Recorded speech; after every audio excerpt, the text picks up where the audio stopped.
बापान काय केलं? दिलं काय? दिलं काय? आता आई नीट ऐका.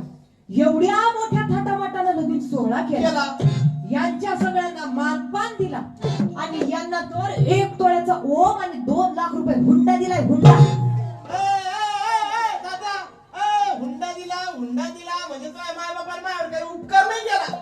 आणि मग काय केलं? तुला माहितीये का, गावात जरी खरं तर शेळी सांभाळायला घातली ना, हा. तो शेळी सांभाळणारा महिन्याला 200 रुपये राखूळ घेतो. राखूळ राखून म्हणजे तुम्हाला नेमकं म्हणायचं काय? कळलं तसं. माय बापाने 2 लाख रुपये हुंडा दिला ना, ते तुला जन्मावर सांभाळायचं नुसतं राखूळ दिली. राखूळ काय हसताना आलाजी तुम्ही बी चष्मेवाले.